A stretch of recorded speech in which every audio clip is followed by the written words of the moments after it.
नमस्कार, मैं अंजना और आप देख रहे हैं दिल्ली क्राइम एक्सप्रेस। आइए एक नजर डालते हैं आज की बड़ी खबर पर।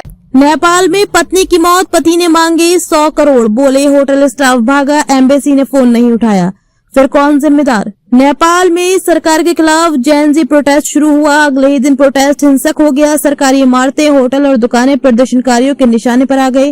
राजधानी काठमांडू में होटल हयात रेजेंसी को भी निशाना बनाया गया। चारों तरफ गोलियों की आवाज और आग की लपटें थी।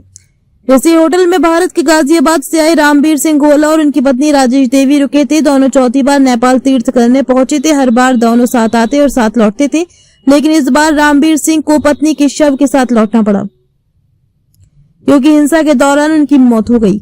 इन सब के करीब 5 महीने बाद अब 27 जनवरी 2026 को रामबीर सिंह ने दिल्ली हाई कोर्ट में एक याचिका दायर की। उन्होंने नेपाल में पत्नी की मौत के लिए इंडियन एम्बेसी, भारतीय विदेश मंत्रालय और होटल हयात रेजेंसी को जिम्मेदार बताया है और 100 करोड़ जुर्माने की मांग की है।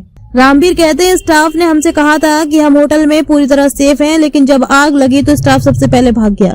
इंडियन एम्बेसी को घंटों कॉल किया, लेकिन किसी ने फोन नहीं उठाया। मेरी पत्नी की मौत नेचुरल नहीं, होटल, इंडियन एम्बेसी और भारतीय विदेश मंत्रालय की लापरवाही से हुई है।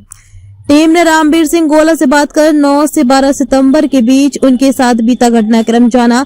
साथ ही उनके वकील अभिषेक चौधरी से पूरा केस समझा। सबसे पहले 18 घंटे होटल में फंसे रहने की कहानी। पत्नी कहती रही, चौथी मंजिल से नहीं उतर पाऊंगी। मैंने बोला साथ घर चलेंगे। गाजियाबाद के रहने वाले रामबीर सिंह गोला की कहानी किसी ट्रेजेडी फिल्म से कम नहीं है। वे पूरा घटनाक्रम बताते हुए कहते हैं, 7 सितंबर को हम काठमांडू पहुंचे थे। अगले ही दिन 8 सितंबर को नेपाल सरकार के खिलाफ यहां बड़ा जेन-ज़ी आंदोलन होने लगा। 9 सितंबर को हमें काठमांडू से मिथिला के लिए निकलना था। सुबह निकलने की तैयारी भी हो गई थी, तभी पता चला कि प्रदर्शन हिंसक हो गया है। होटल के नीचे प्रदर्शनकारियों ने आग लगानी शुरू कर दी है।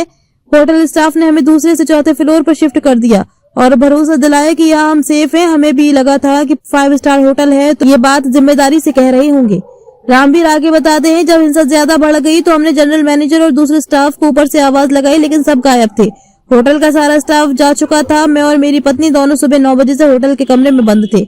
हमने मदद के लिए नेपाल में इंडियन एम्बेसी को भी 30 से 40 कॉल किए, लेकिन फोन नहीं उठा। हम इंतजार कर रहे थे कि शायद कोई बचाने आएगा, लेकिन कोई नहीं आया।